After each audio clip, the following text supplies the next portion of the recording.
Fungsi saya juga kebetulannya ingin merujuk kepada butiran 02-300 Jalan-Jalan Luar Bandar. Seperti yang telah dibangkitkan oleh Yang Berhormat Batang Sadun tadi, berkenaan penemuan oleh dalam laporan Ketua Audit Negara 2011 berkenaan peruntukan yang diberi untuk projek membina dan naik taraf jalan luar bandar di negeri Sarawak. Datuk Pengerusi, saya tidak akan mengulangi apa yang dibangkitkan oleh Yang Berhormat Batang Sadun berkenaan penemuan audit di mana secara panjang lebar di mana didapati projek 101 projek yang telah siap, 38 projek itu 37.6% adalah lewat, dan 74 projek yang sedang dilaksanakan setakat 31 hari bulan Disember 2011. Didapati 13 projek iaitu 17.6% yang bernilai 229.27 juta adalah projek sakit. Pasal yang ingin saya tanya kepada pihak kementeriannya, mengapakah boleh berlaku situasi sedemikian, dan agensi pelaksana untuk program projek ini yang diperuntukkan sebanyak 1.7 bilion ini, agensi pelaksana adalah JKR Sarawak dan JPS Sarawak. Situasi ini sebenarnya tidak langsung boleh berlaku sebab pihak kementeriannya mempunyai satu bahagiannya di mana saya nampak dalam putiran buku belanjawan ini, iaitu satu putiran 011-400 pembangunan dan pemantauan projek, di mana aktiviti di bahagian ini adalah untuk memantau projek-projek yang di bawah kementerian ini untuk memastikan ia dilaksanakan dalam tempo yang sewajarnya dan berjalan dengan lancar. Saya baca membantu melaksana dan memastikan projek pembangunan di luar bandar mengikut perancangan peraturan yang telah ditetapkan dan lain-lain fungsi yang lain.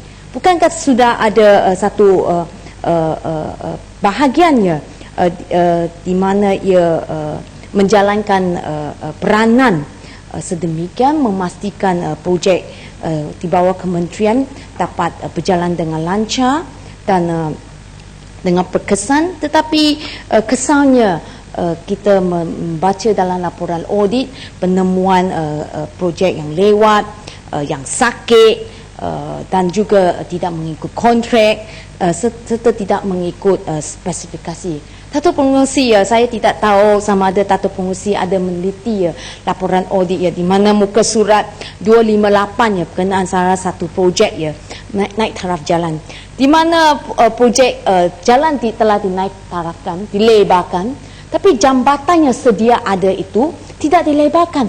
Datuk Pengerusi, kalau lihat muka surat 258, ini ada gambar.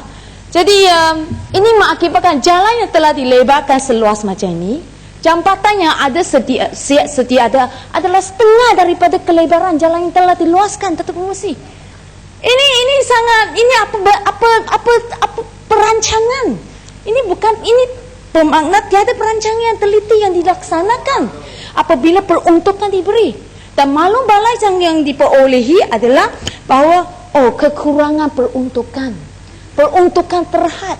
Tapi Ketua Audit kata keadaan jalan sedemikian akan menimbulkan berlakunya kemalangan, sebab pengguna jalan berjalan seluas macam ini sudah naik taraf jalan bagus, tapi apabila sampai ke jabatan ia setengah kelebaran jalan yang telah dinaik taraf.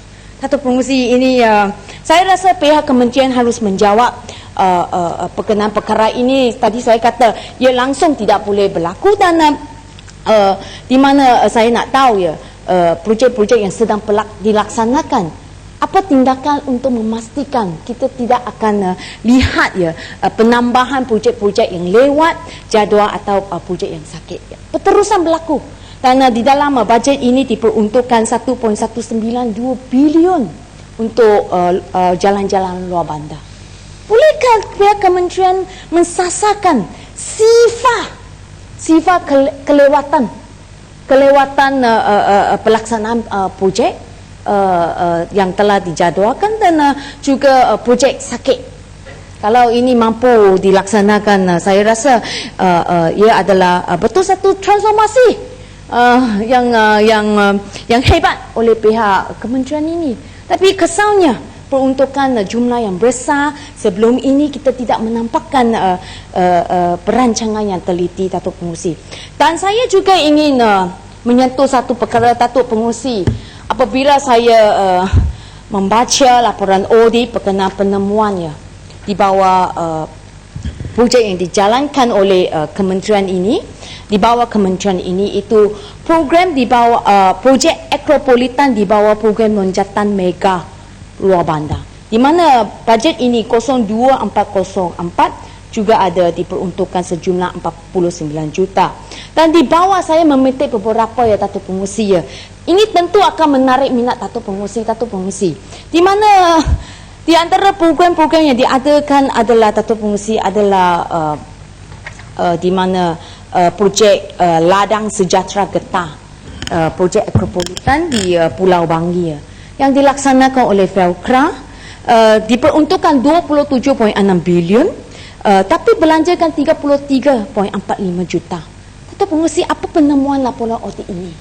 Penemuannya adalah didapati getah yang telah ditanam tersebut mengalami masalah pertumbuhan sebab mendapati tanah yang digunakan getah yang ditanam di atas tanah tersebut adalah pertakung air dan berbatu-batan. Tidak sesuai. Ini projek dijalankan oleh Velcra, Datuk Pengerusi. Velcra Berhad. Diperuntukkan 27 juta tapi belanja 33 juta. Sebab apa?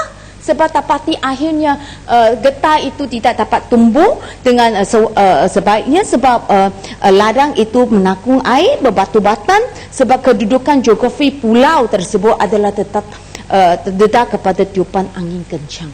Dan mereka telah mengambil tindakan penyelenggaraan dan pemulihan susulan oleh pihak Velcra. Bukankah perkara ini sepatutnya penelitian kesesuaian tanah, kesesuaian tempat sepatutnya telah dijalankan lebih awal? Dan kita tengok ini adalah pembaziran. Datuk Pengerusi audit kata dapati projek ini adalah kurang berdaya maju. Tujuan sasaran ini Datuk Pengerusi adalah untuk membantu agar peserta boleh ditingkatkan pendapatannya daripada 300 kepada 1,800. Ini adalah membantu peserta yang miskin Tegar ini. Tapi tengok peruntukan sedemikian untuk projek yang kurang berdaya saing, berdaya maju. Dan Datuk Pengerusi, perkara yang projek yang kedua yang antaranya adalah muka surat 242. Projek ternakan ikan dalam sangkar. Datuk Pengerusi, saya sangat terkejut. Ia juga dilaksanakan Velcra, diperuntukkan 11 juta dan sasarannya lah 336,000 kilogram ikan jenis sangka ikan kerabu harimau atau jenahak emas untuk pasaran ekspor ke Hong Kong dan China sebanyak 336,000 kilogram sasarannya. Okey, daripada 400 sangka ikan kerabu harimau atau jenahak emas. Pasaran ekspor Hong Kong dan China. Apa berlaku Datuk Pengerusi? Ia dilaksanakan Julai 2009 dengan nilai kontrak 7.49 juta oleh anak syarikat Velcra Berhad, Velcra Agro Industri Sundian Berhad. Datuk Pengerusi, selepas itu bulan Ogos 2010 Kementerian memberi arahan hentikan projek. Sebab apa? Dapati ikannya kerabu harimau yang hidup setakat Ogos 2010 sangat rendah. Hanya 6,160, itu 8.2% daripada 75,109 ekor yang dimasukkan dalam sangkar. Only 8.2% ikan berjaya hidup di dalam sangkar. Datuk Pengerusi, ini diperuntukkan nilai kontrak 7.49 million dengan izin Datuk Pengerusi. Dan audit kata dapati anak syarikat Velcra Berhad ini kurang pengetahuan dan kemahiran untuk menjalankan projek ternakan ikan. Tapi mengapakah diberikan kepada Velcra Berhad ini dan anak syarikat yang melaksanakan projek ini kalau mereka tiada kemahiran? Datuk Pengerusi, Dan dapati mereka tidak mempunyai pengetahuan kemahiran, tidak dapat mengesan penyakit, punca jenis penyakit, dan memberi rawatan yang sewajarnya kepada ikan-ikan ini. Jadi ikan masukkan dalam sangkar yang berjaya hidup 6,000 ekor saja daripada 75,000 ekor. Gulung dalam 2 minit. Ya, satu pengungsi.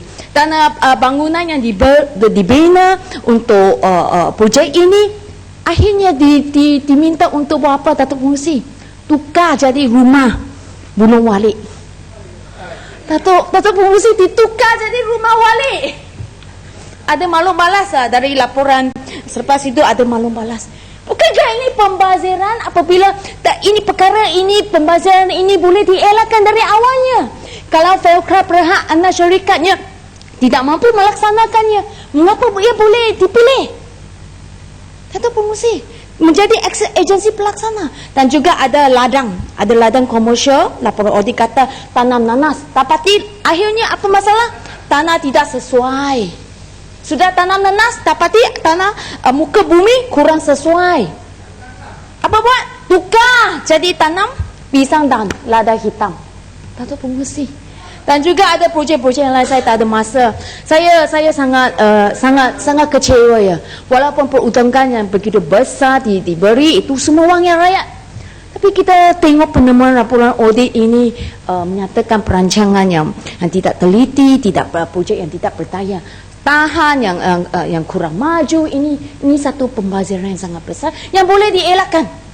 Saya nak tahu apa tindakan yang telah diambil, tindakan susulan diambil. Jangan ulangi apa maklum balas dalam laporan audit ini. Ini peruntukan tambahan akan diluluskan dalam bajet 2013. Bagaimanakah untuk mengelakkan perkara sedemikian pembaziran keterusan ini berulangi? Saya mahu tahu. Dan apakah tindakan ada pegawai yang dipertanggungjawabkan ke atas kelemahan-kelemahan, kecuaian yang telah timbul ekoran daripada penemuan laporan audit ini? Jangan bagi jawapan yang saya telah tahu, yang saya telah baca dalam laporan audit. Itu maklum balas kementerian. Itu saja, ribuan terima kasih Datuk Pengungsi.